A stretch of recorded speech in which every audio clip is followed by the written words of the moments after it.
Several years ago, PEM began a new initiative. Positioned at the end of all major exhibitions would be a wall featuring group portraits of PEM staff. These clusters of smiling faces represented all of the faces of all of the people that make our exhibitions possible. Collections management, creative services, marketing, curatorial, research and publishing. That's Lev McLean, Associate Director of Security here at the Peabody Essex Museum. We are getting a really noteworthy and consistent reaction from a lot of our visitors where they are moving through the show, taking in all the themes of the show and getting to the end of the show and looking at the composition of our staff and saying, wow, everybody in the panel is white. It started so innocently, to give credit to everyone involved, to give visitors a peek behind the curtain. How could it go this wrong?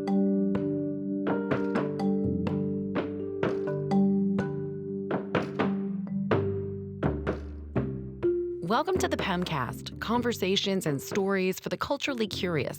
From the Peabody Essex Museum in Salem, Massachusetts, I'm Dinah Carden. And I'm Chip Van Dyke. Jacob Lawrence, The American Struggle, opened on Martin Luther King Jr. weekend. The exhibition reunites Lawrence's paintings in the Struggle series for the first time in over 60 years. Lawrence painted the Struggle series to reveal, quote, the struggles of a people to create a nation and their attempt to build a democracy, end quote. The 30 paintings feature the words and actions of not only the American founding fathers, but enslaved people, women, and Native Americans. What does that one say? The exhibit is well done, but not a single person of color, African American, in parentheses, on such a large Jacob Lawrence team. Lev is reading from the exhibition comment book. So this comment is 2 comments later. Thanks for this show, and also for including contemporary artists. I echo the comment on the previous page. A lot of white folks on the exhibition team, aka PEM staff. It's not so secret, but if you haven't really thought about it, yes, museums are really white. Lev is right. Although he is black, PEM staff is largely white. Dinah and I are both white. I mean, our collections, our institutional history, our funding is all just steeped in colonialism, and it's a Eurocentric worldview. Most of the time, the exhibitions we put on don't even invite these kinds of conversations because the exhibitions we put on don't do anything to highlight those other perspectives. It's only because we're highlighting the other perspective thematically that people even feel invited to start having that conversation and building expectations of accountability. So what can we do? Not have a Jacob Lawrence show? Should we not tell this story? Do we take the staff photos down at the end of the exhibition? Staff diversity has been a big topic everywhere, including the museum world. The Mellon Foundation partnered with national museum organizations to conduct surveys on this topic. The most recent 2018 report shows some gains in racial diversity, but also a need for improvement. What's shocking is that 84% of museum curator, educator, conservator, and leadership positions were held by white non-Hispanics, which means European Americans, Middle Eastern Americans, and North African Americans, as defined by the U.S. Census Bureau. At PEM, we're taking this very seriously. We've assembled an internal team of staff members with diverse viewpoints, including Lev, who you heard from earlier. This team, known as the Equity and Inclusion Task Force, addresses issues of diversity, equity, inclusion, and accessibility at the museum. They've made several recommendations: the addition of gender-neutral bathrooms, hiring more diverse staff, and the reintroduction of paid internships. Here's Lev again, this time speaking on behalf of the task force at PEM's January all-staff meeting. We want to be ambitious. We want to establish an endowment fund for that paid internship program. I was actually a paid intern here at PEM for a program that no longer exists, and I never would have been able to come work here for free. I participated in an internship program which was grant funded at the time, and the money was quite good, actually, which was great for me because I was working my way through school at the time. I was going to an Ivy League school, which was way more than I could afford, so I really needed that money. When Lev finished college, he returned home to the Salem area, looking for a job. Having had that internship, people were willing to take a chance on me. We really limit who can participate in the institution by not compensating people for their work. All you have to do is have a rudimentary understanding of our society to know who's going to be most impacted by that, right? You're not going to get many people of color coming through your internship program if it's unpaid. There are a number of things we're looking at, including what do we want to do about the price of admission. This is Natalie Apshin, Chief Financial Officer at PEM. It's also about the hours of admissions. We tend to be, open 10 to 5, and that's when most people work. Before coming to the museum, Natalie was CFO of an organization focused on helping low-income families. Natalie feels that PEM can also be a force for positive change in people's lives. I think PEM has that reputation of being really welcoming. So from being welcoming to being inviting to being inclusive, how do we make that evolution? Questions like this are being examined in PEM's new strategic plan. The plan seeks to define the future of the museum. Natalie is a key player in this process. We're very, very seriously looking at it right now, and that's very hopeful for the impact that the museum can have on multiple people. We asked Natalie what she thinks of the multiple perspectives represented in Jacob Lawrence's Struggle series. We tend to think about history in terms of the people who saved the battle. History is written by the victors. That's right.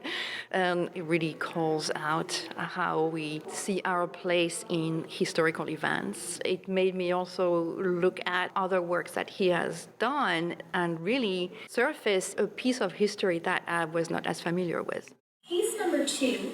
Kendra loves being a guide at the Peabody Essex Museum, particularly now that the Jacob Lawrence exhibit is open.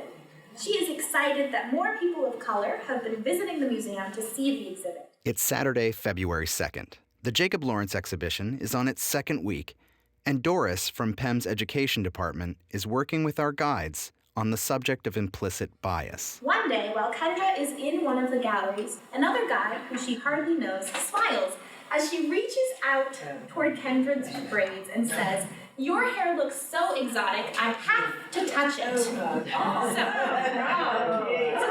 on this particular prompt, we are going to first discuss the intent and impact of Susan's behavior. At the end of the 1-hour training, Doris shares a personal story. I am what's called passing. I pass as white, I pass as straight, and I pass as female. But I don't feel those ways. My father is black, my mother is white. I also do not identify as a woman or a man. I identify as non-binary. My pronouns are they, them. So if you were using a sentence to describe Doris left the water boiling because they are making themselves coffee. If you are struggling with they, them pronouns, if you say, "Oh, she left," I'm sorry, they left. Just really simple. Don't worry about it. Whenever you get into a routine anywhere, it's always good to step out of that routine and look at what it is that we do, how do we do it, how does it make people feel. This is Nancy Hackett, a PEM guide. I think the training is that the entire world is more diverse. The world keeps changing every day.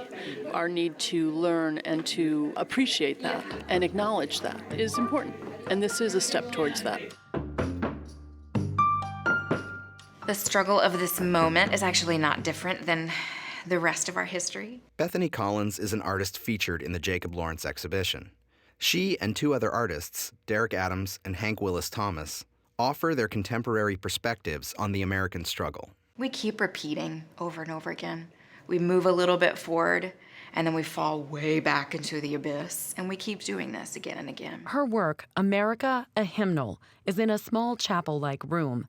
As you enter, you're surrounded by 6 disembodied voices singing multiple versions of the same song, My Country 'Tis of Thee.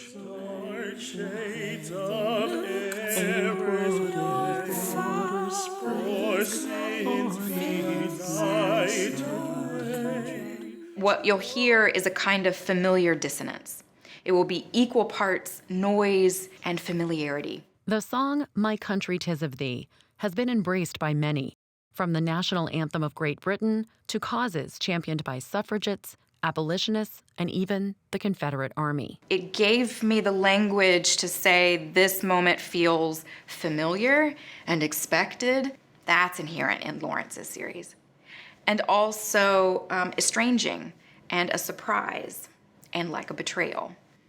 And somehow that was actually a relief. To be able to trace back the origins of what made this moment feels like a relief. Triumphant over time, God sees our ways.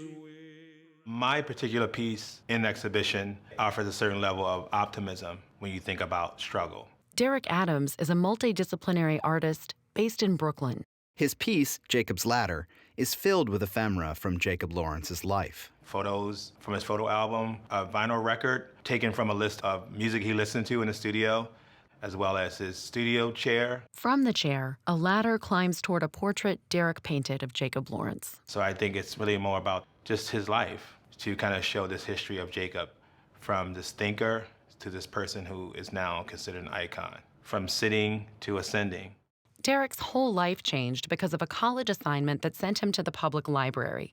It was there that he found a book of Jacob Lawrence's work. I was really fascinated with the imagery and the color and the composition.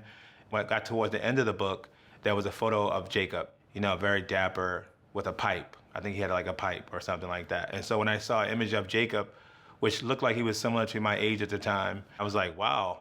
And I discovered that he taught at Pratt. I knew from doing that report that I was gonna go to Pratt. And I was like, I'm going to Pratt, I'm moving to New York. And I did, I just moved to New York. Representation is very important for everyone to see some similarities in yourself with others who you admire and respect. Because who isn't affected by someone who inspires you, especially if they look kind of like you?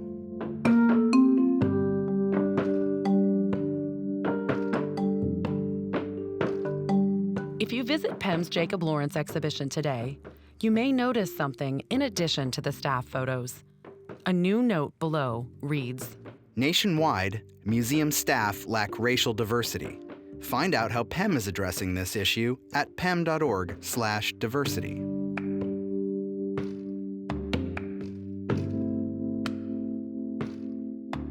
What do you see as the American struggle? Share your personal story on March 14th when the Moth Story Slam comes to PEM. Find more details at pem.org. If you have comments or story ideas to share, please write us at PEMcast@pem.org. We leave you with this. A hip-hop collective who recently performed in the Jacob Lawrence exhibition. Their words are inspired by the Struggle series. They call themselves Wreck Shop Movement. I done seen this picture and it reminds me of myself and everything it took for me to be right here in Peabody today with you in Salem at the museum experiencing rhymes every way.